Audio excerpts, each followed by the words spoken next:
네. 우리나라 하이브리드 차들도 잘 나오는군요. 아니, 근데 저는 제가 탔을 때 안 그랬었는데, 저도 그랜저 하이브리드를 탔었는데 어떤 분이 그랜저 하이브리드 1300km 간다고 그래서 그렇게는 못 갈 것 같은데, 어디 뭐 설악산에서 이렇게 쭉 내리막길 사신 거 아닌 이상은 1300은 약간 뻥 아닙니까? 네, 저도 나름 이제 경제운전 잘하는 사람인데 1300은 좀 무리였던 것 같습니다. 약간 오버 같아. 예, 조금 오버하셨어요. 이거는 기름 한 번 넣고 1300km는 좀 안 오버야. 예. 자, 그러면 이번 시간은 홍춘욱 박사님 모시고 이야기 나누겠습니다. 어서 오십시오. 네, 안녕하세요. 반갑습니다. 네, 반갑습니다. 홍춘욱 박사님은 차 혹시 좋아하세요? 예, 2대 있다가 이제 한 대로 줄었습니다. 아, 그래요? 점점 이용할 일이 적어지시죠? 예, 아무래도 대중교통이 이제, 너무 잘 돼 특히 있죠. 사무실을 코엑스로 옮긴 다음부터는 예. 코엑스 주차해 보신 분들 다 아시잖아요. 예. 그래서 만약에 돈 걱정 아무것도 없이 그냥 한 대 아무거나 내가 살 수 있으면 뭐 타십니까? 우루스 타겠죠? 네, 정해져 있습니다. 람보형. 예, 람보형의 우루스 라임색으로 마음속에 이미 멋있다. 드림카는 정해져 있죠. 그렇습니까? 멋있긴 멋있다 근데. 예, 근데 SUV 스타일이더라고요. 제가 좀 운전이. 그렇습니까? 그러니까 좀 뭐랄까요? 이렇게 지방에도 좀 많이 다니고. 네네네. 또 아들들이 둘이나 되니까 예. 좀 이렇게 위에 높은 천정 높은 차 이런 걸 원하는데 우루스. 수입차 중에서 뭐 이렇게 좋은 걸 찾아보니까 그게 눈에 딱 띄는데 가격 보고 그냥 했죠. 네네네네. 대웅제약에서 만든 거 아니고요. 그건 우루스하고요, 여러분. 네, 우루스라고 저 람보르기니에 나오는 SUV가 있습니다. 아주 멋있게 생긴 스포츠카 같은 그런 느낌이죠. 네. 그런 SUV인데 약간 스포츠카 느낌 나는. 거기 아마 한 3억 5천쯤 아마 하는 걸로 제가 조금 뭐 4억이 안 됐던 것으로 봤습니다. 보고 있습니다. 부럽습니다. 참 타는 건 아니고 참. 아니 참 왜 부럽죠 그게? 드림카조차도 부러워. 난 드림카조차도 부럽습니다. 자, 오늘 우리 박사님과 함께 우리 시장 현재 우리 시장의 위치 또 하반기 어떤 대응이 필요할지 한번 좀 여쭤볼 텐데 지금 미국은 뭐 정말 대단하다는 말이 연일 나올 정도로 뭐 애플 약간 좀 주춤하나 싶더니 또 엔비디아가 또 그냥 5월은 뭐 그냥 난리를 쳤습니다. 맞습니다. 지금 6월까지도 지금 엔비디아가 전 세계 시장의 가장 주인공이죠. 네. 엔비디아 먼지가 조금이라도 묻었으면 이제 같이 올라가는 거고 엔비디아한테 버림받으면 이제 외면받는. 우리나라 언제 묻을까요? 아니 SK 하이닉스 좀 묻었으니까 하이닉스, 한미반도체 이 정도가 이제 엔비디아 묻은 이런 주식들 아니겠습니까? 예. 이런 움직임은 좀 더 이어질까요? 저는 뭐 주도주가 바뀐다라는 것은 꿈에 불과하다. 바뀐다는 건 꿈에 불과하다. 예, 이게 주도주가 바뀌면 장이 끝나는 거지. 예, 뭐 옐로우 칩이네, 뭐 순환매 이런 이야기가 나오면 재미없는 구간이고 적당히 잘 팔 준비를 해야 되는 거예요. 그래요? 그러니까 우리도 그렇고 예전에 어떤 나라를 봐도 시장에 지금 주도주가 하나 딱 들어왔어요. 그 주도주가 뭔지 모르지만. 근데 우리 2015, 16년 장을 생각하시는 분은 한미약품. 갑자기 한미반도체를 보고 떠올랐는데요. 한미약품의 그 어마어마한 세 가지의 파이프라인으로 올라가던 게 2014, 15년 그렇게 잘 가던 게 15년부터 좀 흔들리다가 15년 말 이제 중국 위안화 평가자라 16년 한한령. 이러고 그 길고도 길었던 소비재 테마가 끝나는 거 기억나실 겁니다. 그리고 2017년에도 역시 슈퍼사이클. 삼성전자 꺾이고 끝났고요. 2020년에는 테슬라 꺾이고 끝났고요. 이번 장은 엔비디아 한 거죠. 그래서 주도주 꺾이면 그건 끝인 거고 거기서 순환매네 뭐 얘가 덜 올랐네 그러면 버블이구나. 그래요? 그러니까 시장이라는 게 지금은 아주 똑똑한 시장이라 괜찮은데 제2의 엔비디아 제2의 뭐 시기가 나오기 시작하면 이 장은 끝나는 거다. 다 왔구나 이렇게 보면 그렇죠. 되는군요. 엔비디아 이건 뭐 누구도 모르겠습니다. 어디까지 갈까가 참 사람들이 이야기가 왔다 갔다 좀 합니다. 그래서 엔비디아를 넘어서는 뭐가 나오진 않더라도 엔비디아도 이제 너무 많이 간 거 아닌가 이제 이런 생각들도 좀 하시는 것 같긴 한데 어쨌든 현재는 지금은 엔비디아 장이고 엔비디아 꺾이면 대충 이 장도 이제 한번 텀 끝나는 그렇게 생각하면 되겠다. 그리고 또 다른 사이클이 시작되는 거지. 그 사이클은 끝이다. 예, 그 새로운 장이 시작되는 거는 그 전에 주도주의 시체를 밟고 가는 거지. 그러니까 주도주의 시체를 예, 그래서 마이크로소프트가 대단한 거죠. 아, 예, 그게 2000년 이후에 몰락한 주도주가 우리 가장 대표적인 게 시스코.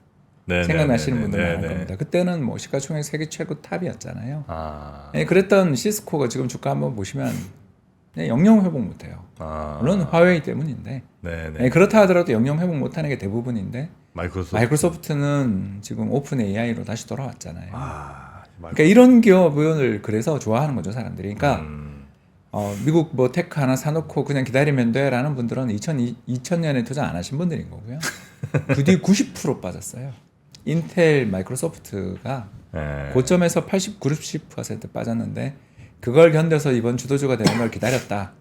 에이, 그건 전부 다 그냥 어쩔 수 없이 그냥 물렸거나 잊어버린 거고 네. 아니면 대주주 셋밖에 없는 거고요. 그때는 뭐 사실 해외 투자라는 것도 거의 일반 투자 일반 한 분들 못 하셨던 때 아니에요? 역외 펀드는 가능했어요.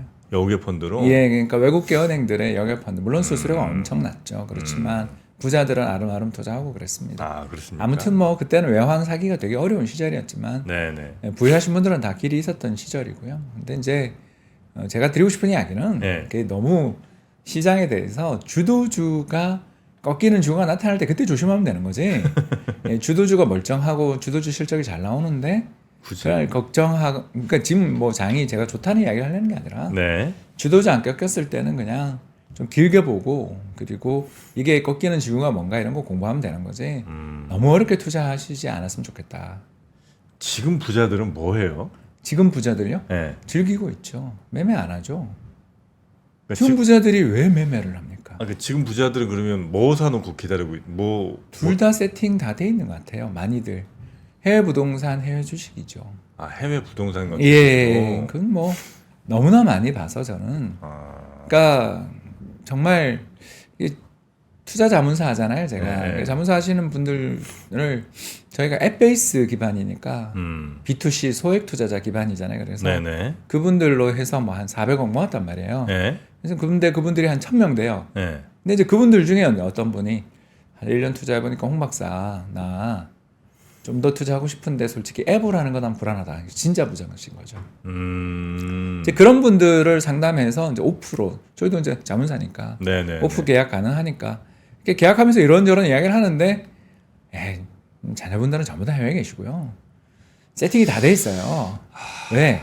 상속세 때문이에요. 뭐 그렇게 어렵게 생각하실 필요 없어요. 이 상속세 제도가 유지되는 한 네. 한국 부자는 법인을 만들거나 해외 인민 이 두 가지 말고는 없다. 그게 간단해요. 너무 어렵게 생각하실 필요 없어요. 이게 해외면 어디예요? 네, 제일 많이 가신 데가 싱가포르신 것 같아요. 제가 뵀을 때. 싱가폴? 예, 그리고 밴쿠버도 참 많으시고요. 그래요? 예, 싱가포르, 밴쿠버가 압도적이십니다.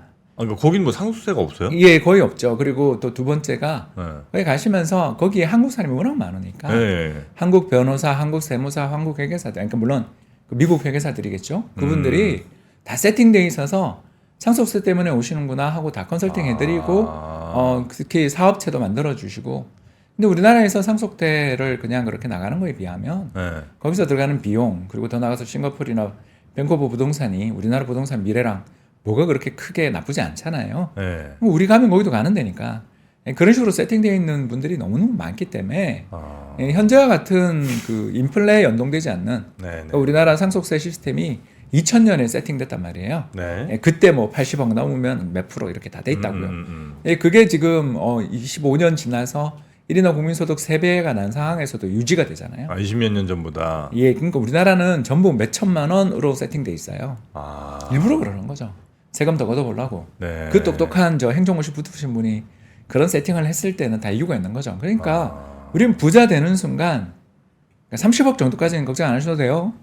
예, 순자산 기준 30억 우리나라 상위 1% 커트라인까지는 네. 상속세 이런 거 신경 쓰실 필요가 없는데 이제 그거 넘어가는 순간 레벨 단위가 올라갈 때마다 이게 내야 되는 돈이 너무 많으니까. 그런데 이제 문제는 가장 대표적인 이제 하나만 이야기하면 청년 도약 계좌 이런 거 있잖아요. 청년 도약 계좌. 예, 이거 잘 모르실 겁니다. 우리 정프로만 해도 이제 상관없으니까. 근데 저희 직원들은 전부 다 가지고 있거든요. 네. 예, 그런 청년 도약 계좌라든가 도시주택 기금에 따른 월세 대출, 보증금 대출 이런 것들은 전부 소득 기준이 있는데 네. 그래서 우리나라에서 세금을 가장 많이 낸 상위 10% 20%는 이 세금 이런 어떤 계좌 혜택을 받을 수가 없어요. ISA도 그렇고요. 네. 종합금융계좌죠. 예, 그래서 최고의 절세 계좌 중에 하나인 ISA 계좌도 역시 금융종합과세에 있는 사람은 가입 못합니다. 그게 무슨 말이냐면 네. 우리나라 세팅 자체가 상위 1% 뭐 10%한테 세금을 많이 걷는 구조로 돼 있는데 네네네. 그분들에게 주는 게 없어요. 그러니까 큰 부자는 상장시켜서 주가 빠뜨림으로써 절세하잖아요. 아니 생각해 보십시오. 우리 삼성, SK 회장님들이 상속세를 얼마 내고 저 어마어마한 시가총액을 가지고 있는가. SK CNC 한번 꼭 공부해 보시면 좋고요. 네. 제가 국민연금 있을 때 의결권 투표를 했기 때문에 잘 알고 있고요. 네. 이런 일들을 우리는 알거든요. 그래서 큰 부자는 전부 상속시켜서 물적 분할하거나 아니면 다양한 방법의 홀딩 컴퍼니들을 만드는 식으로 해서 해결을 해요. 그래서 우리나라 홀딩 컴퍼니 PBR 보면 전부 평균이 0.3, 0.14예요. 그러니까 자회사의 시장 가치를 전혀 평가받지 못하거든요. 왜? 대주주가 그걸 빠뜨리길 원해요. 근데 어정쩡한 부자들은 다 터지거든요. 그래서 그 어정쩡한 부자들은 우리나라를 탈출하는 게 국룰입니다. 아, 그래요? 그러니까 우리나라 시장이 안 되죠.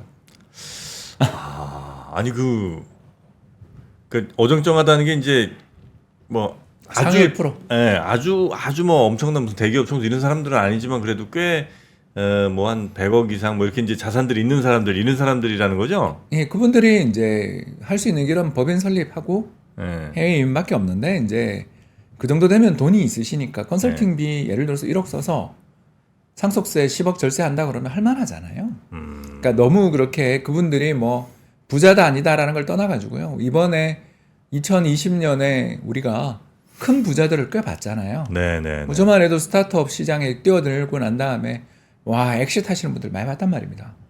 그런 엑시트 하시는 분들 스톡옵션 받은 부자들이 우리나라에서 이제 투자를 하다가 첫 번째 딱 걸리는 게 뭐냐면 금융종합과세. 네. 2천만 원 이상의 이자와 배당금 소득을 받게 되는 순간 근로소득이랑 합산돼서 네. 최대 49.6%의 세금을 맞아요. 네. 맞아 보시면 피를 토하죠. 난 그렇게 부자도 아닌데. 아, 하고 보면 이제 그때부터 피할 구석이 없어요. 네, 더군다나 네, 네, 네. 내가 엑시트를 했잖아요. 자영사업자다. 예를 들어서 뭐 집에 혼자 있다. 예, 그럼 얼마 낼 것 같습니까? 제가 아까 차 2대 있다 이야기한 게 왜 한 대로 줄었는지 이유가 나오는데 건강보험료 월 한 600만 원 맞아 보시면요.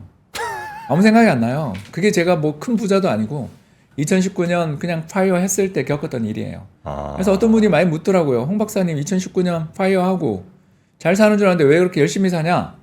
별거 아니에요. 법인을 가지고 있는 게 세금을 훨씬 적게 맞기 때문이에요. 그러니까 우리나라는 죽을 때까지 일해라라는 시스템이고요. 예, 그 지역 가입자로 건강보험료를 맞는다라는 게 어떤 건지는 네. 직접 당해보지 않으면 그걸 모르고요. 그래서 제가 아까 이야기했잖아요. 차 2대 가지고 있으면 왜냐하면 이래 그 지역 가입자의 소득을 제대로 파악하기 어렵다는 이유로 네네네. 세금을 많이 부과합니다. 그래서 저도 아까 제가 얘기했지만 파이어 하는데 돈이 없어서 파이어 한 건 아니지만 그렇다고 해서 우리나라 상위 1%니 0.1% 부자는 아니었는데도 불구하고 그 세금들을 보면 우리나라 시장의 특성이 대충 나오는 거죠. 매년 또 연말 되면 코스닥에 주식을 뭐 얼마 보유하냐에 따라서 대주주로 이제 또 논란이 또 시작되죠. 그러니까 우리나라는 뭐랄까요, 이렇게 권리와 의무가 불균등한 나라고, 그리고 그걸 일부 느끼는 계층들은 한국 시장에 대해서 되게 힘들어하고, 또는 한국에서 특히 배당도 싫어하고, 그런 거죠. 네, 그러니까 많은 분들이 당연히 이제 더 많은 소득을 가진 사람이 더 많이 세금을 내야 되고 더 많은 자산을 가진 사람들이 상속을 할 때 더 많은 세금을 내야 된다는 거에 이제 동의들을 많이 하시잖아요. 그렇죠. 뭐 그러다 보니까 당연히 뭐 그렇겠지 생각을 했는데 그게 이제 조금 자산을 가지신 분들 입장에서는 너무 이게 좀 심하다는 생각. 그러니까 글로벌 경쟁이라는 걸 이해 못한다. 어차피 딴 나라로 건너가면 되니까요. 안 낼 수도 있는데 굳이 여기에서 내가 예. 이 나라에 세금을 많이 헌신하고 싶은 생각이 안 들 수밖에 또 없다. 있는 거죠. 아니 그러니까 제 말은 네. 이 세금이 만들어진 데에서는 경과가 있겠죠. 네, 두 네, 가지 네, 네. 배경이 있잖아요. 네. 첫 번째는 우리나라 평등주의가 심한 나라고. 옛날 저는 토지개혁 때부터 다룬 책도 쓴 사람이잖아요. 네. 두 번째가 인플레이션에 대한 연동이 없다. 이 두 가지잖아요. 네네네. 네, 이 두 가지인데 그래서 첫 번째 평등주의에 의한 분배는 좋은데 부자들한테도 혜택 가게 좀 해줘라. 아까 이야기해줬고요, 그죠? 네. 그래서 예를 들어서 뭐 장기 보유하면 좀 공제 좀 해줘라. 부동산만 장기 보유 특별 공제해주지 말고 아, 주식도 해줘라. 그러니까 이게 불균등하다는 거예요. 그러니까 네네네네. 때릴 때는 손맛은 좋지만 본인이 이제 우리 다 부자 될 거라고 생각하면서 3프로 TV 시청하시잖아요. 그걸 우리의 원하는 미래잖아요. 거죠. 우리의 네네네네. 미래잖아요. 아니, 다 부자 될 거 아닙니까? 아, 제가 오늘 부자 되는 법 가르쳐 드리러 왔는데 그렇지 않습니까? 우리는 핵심은 이거거든요. 그래서 인플레이션에 연동해라. 그래서 예를 들어서 미국처럼 상속세에서 면세되는 또는 크게 의미 없는 수준을 네. 이제 한 30억, 20억 정도면 괜찮거든요. 근데 그걸 인플레에 맞춰서 2.5배 우리나라 국민소득 오른 만큼 80억 미국처럼 80억 정도로 올려라. 이 말이 그렇게 나쁜 말인가는 한번 생각해 보자는 거죠. 법 개정의 생각을. 그래서 오늘 제가 뭐 차트 하나 가져왔는데 한번 같이 네, 보면서 이야기를 하면 좋을 것 같습니다. 왜 우리나라에서 큰 부자들은 문제가 없는가? 그림이 나와 있는데요. 그림에 잘 나와 있는 것처럼 한 칸이 2배씩 올라갑니다. 뭐예요 이게? 예, 시가총액이죠. 빨간 선은 시가총액, 네? 파란 선은 코스피죠. 아, 예, 지수고. 작년까지, 네. 작년까지입니다. 자, 그래서 우리나라 종합주가지수는 뭐냐 하면 시가총액 가중식 지수기 때문에 그림에 나와 있는 바와 같이 주가가 오를 때 시가총액도 커지니까 네? 시가총액 커지는 만큼 올라가야 되는데 지금 1800, 그러니까 1984년부터를 만들었으니까 18배, 19배 올랐죠. 자, 그런데 시가총액 몇 배 올랐습니까? 413배 올랐죠. 아, 이게 이제 그래프를 한눈에 보기 편하게 좀 줄여 놓으신 거구나. 그러니까 한 칸이 2배. 아, 100, 200, 400, 800, 1600, 3200 이렇게 가는 거니까. 예. 네네네. 그러니까 이걸 보면 이제 우리가 알 수 있는 거죠. 간단하게 말씀드리자면 우리나라의 코스피와 시가총액의 차이를 보면 결국 우리나라는 주가가 오르는 것보다 주식시장의 사이즈가 얼마가 늘어요? 한 200배 더 빨리 늘은 거죠. 그러니까 이런 나라라는 거예요. 그러니까 우리나라 주식시장은 어떤 시장이다? 예, 공모시장이다. 발행시장이다. 주식에서 돈을 조달하는 곳이고 주식에 대한 주가는 아무도 신경 쓰지 않는 상장 후 버려지는 시장이고 그러다가 증자할 때 되면 또 주주들한테 또 배당도 주지도 않고 네. 보통은 무상증자하죠. 액면 분할하고요. 네. 그러니까 우리가 우리 시장에 대해서 대부분의 부자들이 이걸 또 느끼는 거예요. 내가 거기 회사에 오랫동안 장기 투자해서 주식에 내가 묻어둔다. 또는 사업에 성공을 했다. 근데 지나고 보니까 상장한 회사를 가지고 있는 내 친구는 부자가 됐을지 모르지만 거기다가 투자를 했던 나는 점점 더 가난해지는 기분을 느낀다는 거죠. 아니 외국은 이 정도는 아니에요? 똑같죠. 아, 외국도? 똑같습니다. 뭐가 똑같냐면요. 주가랑 시가총액 지수가 같이 가죠. 네. 왜 그러겠어요? 예, 상장하는 만큼 상장 폐지시키고요. 아, 외국은? 예, 엄청나게 상장 폐지시키잖아요. 두 번째, 자사주 매입 소각을 1년에 거의 10%씩 하잖아요. 네. 근데 우리는 자사주 매입해놨다가 주가만 오르면 주주들한테 던져버리잖아요. 작년에 2차전지 주도주께서 그렇게 하셨잖아요. 우리 다 봤잖아요. 그러니까 저는 이 일을 한 31년째 하니까요. 기록해두거든요. 제 블로그 팔로우 하신 분 많죠. 1000만 명 이상이 이제 블로그를 보셨는데 그 블로그에 기록을 남겨두는 이유가 뭐냐면 제가 그 인터넷에서 뉴스 기사는 사라지거나 제목이 바뀔 때가 되게 많아요. 그런데 비해서 제가 블로그에다 캡처해 놓은 거는 네. 사라지지 않잖아요. 네, 그런 용도로 쭉 합니다. 그래서 우리나라는 특성이 뭐냐 하면 주주 뺨따구를 때리는 시장인 거고 그 주주 뺨따구를 때리는 데 있어서 네. 제일 어설프게 도둑이 맞는 사람들이 누구냐 하면 30억에서 100억 부자다. 아. 왜? 두 가지. 대주주로 간주돼. 첫 번째. 네네. 그렇죠? 대주주로 간주돼. 그리고 두 번째가 배당이나 뭐 이런 거 받으면 금융종합과세를 두들겨 맞아. 그리고 마지막에 어정쩡하게 주식을 들고 있는 탓에 대주주도 아니면서 대주주처럼 차라리 상속용으로 주가를 빠뜨린 다음에 PBR 0.1배에서 상속하면 되는데 자기는 그것도 없어. 못하지 이거. 예, 그래서 이런 사람들이 한국 시장에서 자꾸 발을 빼게 되면 근데 문제가 뭐냐면 이런 게 이제 흔히들 이야기하는 대중 부자 또는 백만장자들인데 네. 이 사람들이 자꾸 빠져나가는 거죠. 시장이라는 게. 그러니까 우리는 그 강세장과 약세장을 이렇게 구분하잖아요. 강세장, 개미가 덤벼드는 시장. 네. 약세장, 큰 손이 투자하는 시장. 네네네. 저는 그렇게 생각하거든요. 네. 그래서 워렌 버핏 같은 사람들이 시장 폭락하면 너무 좋아하잖아. 왜냐면 이 사람 이럴 때 아니면 못 사니까. 네네. 예, 그러고 들어가는 거고 반대로 강세장이 오면 개미들이 샥 들어올 때 팔고 나가잖아요. 근데 이 사람들은 어정쩡하죠. 그러니까 이런 사람들이 우리나라에서 이제 제일 불만이 많은 사람들이고요. 네네. 오히려 뭐 그 회장님들은 얼마나 우리나라가 좋겠어요. 너무너무 좋은 나라고 이대로 영원히 그러시겠죠. 그렇지만 지나고 생각해 보면 우리도 좀 SK 뭐 회장님 걱정해 주잖아요, 우리가. 또 개미들은 전부 회장님 걱정해 주는 나라. 그 사람들이 우리한테 어떻게 했는지는 다 잊어버리고. 그러니까 기억의 휘발성이 너무나 빠르기 때문에 이슈가 너무 많아요. 네네. 예, 그래서 회차인 거. 예, 우리는 기억의 휘발성이 너무나 빠른 시장이기 때문에 요 모양 요 꼴로 가는 거예요. 그래서 차트 한 번만 다시 보여주시면 네. 주가가 18배 오른 시장이 나쁜 시장은 아니라고 저는 생각해요. 그러나 84년부터 시장 규모가 400배 늘었다라는 건 이거 절반이라도 우리 주식시장이 주주들이 가져갔어야지. 만약에 이게 절반만 가져갔어도 지금보다 200배. 20배는 예, 2만 포인트죠. 그렇잖아요. 100포인트에서 시작하니까 맞죠. 종합주가 지수를 84년부터 100으로 그린 거거든요. 왜냐하면 2만 포인트. 그렇죠. 그러니까 이게 이 주식의 어마어마한 공급 그리고 죄송합니다. 최악의 제도인 코스피 200 특례 상장 제도 이런 것들이 맞물려서 전 세력들의 국민연금 털어먹기 운동장이 지금 우리나라 주식시장이잖아요. 제가 지난번에 이야기했으니까 저기 영풍재지권 이런 거는 지난번에 와서 말씀드렸으니까 오늘 넘어가고요.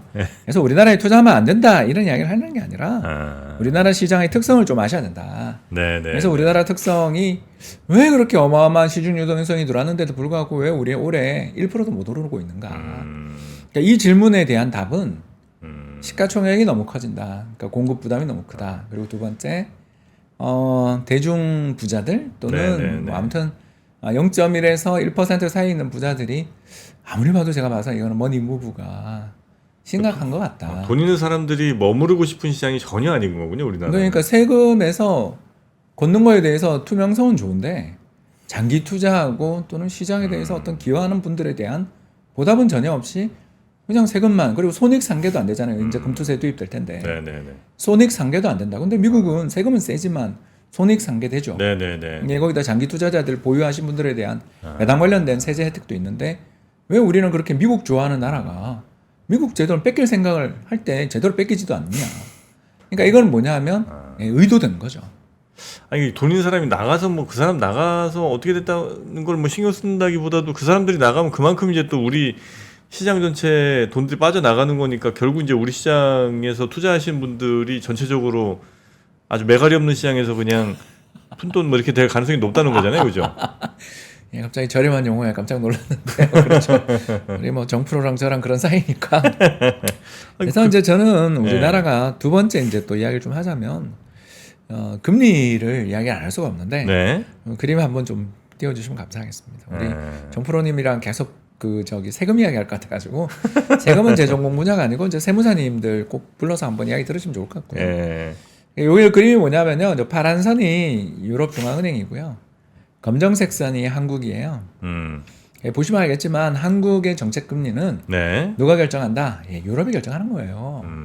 자꾸 미국이 이야기하는데 정말 죄송한데 투자를 안 해보신 분들이 하는 이야기다. 유럽이 결정한다. 예, 그래서 특히 가장 대표적인 사례가 2010년이에요. 그 그림 보시면 회색 선으로 표시되어 있는 게 저 2010년 유럽 중앙은행이 파란 선 올라가는 거 보이시죠? 예. 그리고 그때 우리나라 김중수 총재님이 금리 막 올리는 거 보이죠? 저래서 부동산 하우스푸어 사태 만들었잖아요. 2010년, 2009년에서 14년 사이. 저는 마우스가 그게 안 되나 모르겠어요.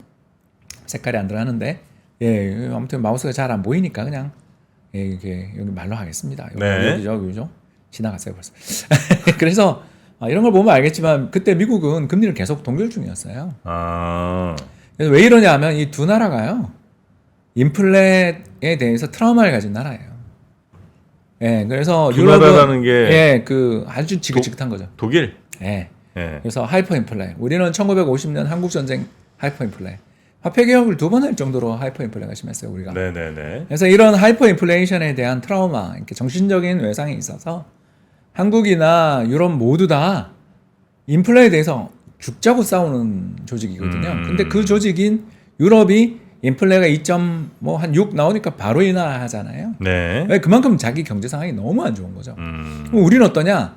유럽보다 우리가 더 안 좋잖아요. 네. 저는 1분기 성장률 1.3% 나온 거에는 많은 허수가 있다. 왜냐하면 우리나라 1.3% 성장을 주도한 게 네. 경제 성장을 주도한 건 참 좋은 일인데 그 내용을 보면 건설업 증가가 경제 성장 한 3분의 1 정도를 설명하더라고요. 말이 안 되잖아요. 지금 부동산 프로젝트 파이낸스 때문에 다들 지금 건설 회사들 망한다고 그러고 있고 네. 실제로 지금 딜레버리지 그러니까 가계 대출을 회수해서 부동산 PF 계속 만기 연장시키고 있는 과정에서 우리나라의 GDP 대비 가계 부채가 네. 단 4년 만에 거의 15% 줄었어요. 그러니까 GDP 대비 가계 부채가 15% 줄었어요. 우리나라에? 예. 그래요? 지금 파멸적인 상황이 벌어지고 있어요. 가계부채 그렇게 줄었어요? 예, 엄청나게 줄었습니다. 왜냐하면 우리나라 1년 GDP가 네. 인플레 때문에 명목 한 5% 늘잖아요. 그러면 네. 매년 100조가 GDP가 커져요. 네. 한국 대단한 나라라니까요, 아직은. 네. 이 100조짜리 나라가 매년 늘면 그러면 그거에 대해서 GDP 대비 가계부채 비율이 그대로 유지되려면 역시 가계부채도 경제 규모를 생각하면 100조가 돼야 되는데 네. 지난 3년 동안 줄었어요. 그래요? 예, 2022년, 23년, 24년 3년 내리 지금 계속 줄고 있고 어디가 주냐 하면 이금융권이 줄고 있어요. 새마을금고, 저축은행, 단위농협, 신협, 중앙회가 지금 줄고 있어요. 이거 근데 부채 준다고 막 우리가 좋아할 일이 아닌 거죠? 아닌 거죠. 나라 망하는 중이죠. 어디? 건실한 대기업 괜찮지. 네. 또 주식이라도 자산을 갖고 있으면 괜찮지. 네. 오늘 우리 3프로TV 시청하신 분들은 괜찮아요. 근데 누가 문제냐면 네. 거래 잘 안 되는 집 한 채 사기 위해 네. 이금융권 대출 받으신 분들은 지금 어떻게 될 것인가? 거의 금리도 좀 높죠, 거기는. 예, 7, 8% 가까이 되는 분들이 네. 많고 그래서 요새 어떤 일이 벌어지냐면요. 카드사 대출이 급증해요. 카드사? 예, 카드론 대출이 급증합니다. 그래서 네. 요즘 금융기관 중에 제일 돈 많이 빌리는 데가 어디냐면 여전사입니다. 예, 여신 전문 회사 카드사. 거기가 카드사죠. 예. 예, 캐피탈. 거긴 더 비싸죠. 예, 20%. 예, 이제 지금 은행에서 이금융권으로 가고요. 네. 이금융권에서 지금 카드로 가고요. 카드 다음에 이제 사채? 이게 뭐 어디로 뛰어가겠죠. 러시아겠죠. 그러니까 이게 러시아겠죠. 우리가 내수가 이 모양인 상황이 네. 아니 주가가 2,700에 경제 성장률이 3%라는 말을 들으면서 웃기고 있는 이런 사람이 우리나라 얼마나 많냐 하면 이것 때문인 거예요. 그러니까 부동산 프로젝트 파이낸싱 200조 가까이 되는 저거를 만기를 연장해 주지 않으면 다 같이 죽을 것 같고 하니까 채권단끼리 모여서 이번에 태형건설에 대한 워크아웃도 그렇고 대부분의 네네네네. 사업장 괜찮다 싶은 사업장은 연장해 주기로 한 네, 거잖아요. 이번 네, 대책이. 그러면 그 돈을 연장을 해줘야 되는데 돈이 누구한테 있어요? 이거 없잖아요. 네. 그럼 우리 5천만 원 이상으로 열심히 저축해 주신 분이 그렇게 뭐 많겠어요? 네. 또 아까 이야기했잖아요. 우리나라 작은 부자들은 네. 이민 가는 중이시잖아요. 자 네, 그러면 네. 어떻게 되겠어요? 예금이 줄죠. 네. 늘지 않아요. 네. 그런데 대출 이자까지 못 받은 것까지 대출을 더 해줘야 되죠. 네. 대출 받을 줄 알고 사업을 했는데. 예. 자, 그럼 어떻게 돼요? 가장 연체율이 낮은 그러나 금융기관의 모든 것인 가계대출을 회수해서 기업대출, 부동산 대출을 만기 연장을 해주고 있는 거죠. 그리고 가계대출은 은행에 가서 가계대출을 못 받고 이금융권 가서 가계대출 받으신 분들은 상대적으로 신용도가 낮거나 네, 네. 아무튼 법적인 규제 레벨을 넘어선 대출을 받으시러 거기 간 거잖아요. 네. 그럼 그분들이 그 금리도 힘들어하는데 네. 대출 회수가 시작돼. 네. 그럼 어디로 가요? 카드론 간다 그랬죠. 네. 그게 20%예요. 감당 안 돼. 자, 얼마 버틸까요? 6개월. 모르죠. 네. 그러나 제가 오늘 정프로님한테 말씀드리는 건 우리나라는 인플레고 뭐고 나발이고 신경 쓸 때가 아니고 네. 지금 빨리 금리 인하해서 부동산 프로젝트 파이낸싱 살리지 않으면 이 후유증이 2002년 카드 위기처럼 벌어질지도 모른다. 에? 그렇게 크게 간다고요? 아니 모르죠. 그거 어떻게 알아요 제가? 제가 그것까진 모르죠. 그냥 다만 말씀드릴 수 있는 거는 네. 왜 우리나라가 지금 좋은 건 수출 덕분인 거고 네. 내수주 중에서도 네. 삼양식품처럼 네. 나가사키 짬뽕 안 있으셨죠? 그때 어떤 일을 벌였는지 이 회사가 어떤 일을 했는지 안 잊으셨죠? 나가사키 계속- 짬뽕 때? 예, 엄청난 일을 했죠. 뭐였는데요? 예, 우리나라 저는 내수 관련 네. 회사들에 대해서 좋은 감정을 가진 회사가 거의 단 하나도 없습니다. 예, 오랫동안 뺨을 맞으면 이렇게 됩니다, 사람이. 자, 계속 오늘은 그 주제가 아니니까 조금 더 이야기하자면 아무튼 우리나라는 내수는 엉망이 되고 있는데 수출이 되게 잘 되고 올해는 수출이 계속 좋아지는 해란 말이에요. 그러니 수출주를 사라. 네. 그리고 두 번째는 금리는 인하할 수밖에 없다. 음. 자, 그러면 이 정책 조합의 비결은 환율이 내려가기 어렵다. 그렇죠. 그리고 환율이 내려가기 어렵다면 네. 외국인이 들어오겠는가? 음. 왜? 들어오면 환차손이 발생하는데. 네. 그러니까 우리나라 주식시장 수급이 그렇게 좋지는 않다. 네. 더군다나 국민연금, 제국국민연금 본부장이면 한국 주식 다 빼라 그러고 있을 테니까 저는. 그렇지 않아요. 한국 주식에 국민연금 입장에서 한국 주식을 투자할 이유가 1도 없는데 이거 어쩔 수 없이 그냥 미운 정 때문에 남아있는 거고 팔면 난리가 나니까 못 나가는 거지. 국민연금이 앞으로 재산 배분을 국내 주식에 할 가능성은 1도 없는데 아. 여기서 누가 주식의 수급을 받쳐줄 것인가. 거기다가 이번에 또 게임 회사 하나 들어오잖아요. 그죠? 뭐 게임 회사요? 예, 시가총액 3조짜리가 하나 들어오잖아요.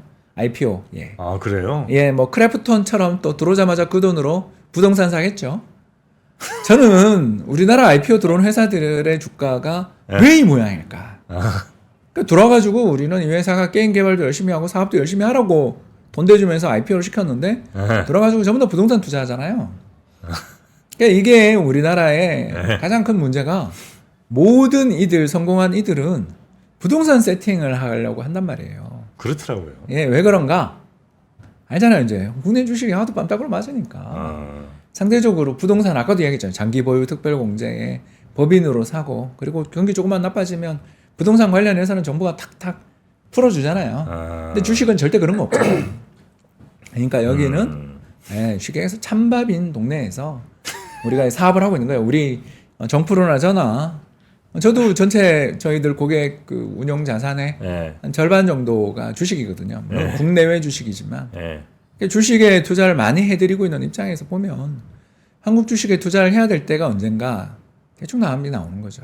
한국은행이 죽자고 금리를 인하하고 경기가 더럽게 나쁠 때 환율 오르는 거 그런 거 포기하고 환율 방어 포기하고 열심히 내려서 시장이 좀 어떻게 보면 아무도 주식을 안 하려 그럴 때 그리고 IPO가 중단될 때 네. 그때 사는 거고 IPO가 막 물밀듯이 들어오고 있을 때는 먼저 곧 또 뭐 무슨 대여가 준비 출격 이러고 있잖아요.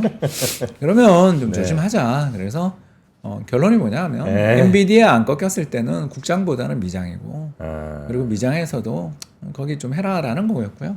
다만 이제 6월은 좀 쉬지 않겠냐 쪽의 의견이고 뭐 그 6월에 경제가 뭐 좀 쉰다고 보는 이유는 뭐 미국 지표가 너무 잘 나와서. 네, 알겠습니다. 네. 아, 뭐 더 재밌는 얘기가 너무 많은 것 같은데, 오늘 또 이제 장이 시작할 때가 돼서, 우리 박사님, 다음 시간에 나가사키 짬뽕 얘기 좀 한번 좀 해주세요. 너무 그때 뭐 손주한테 아주 큰일을 하셨죠.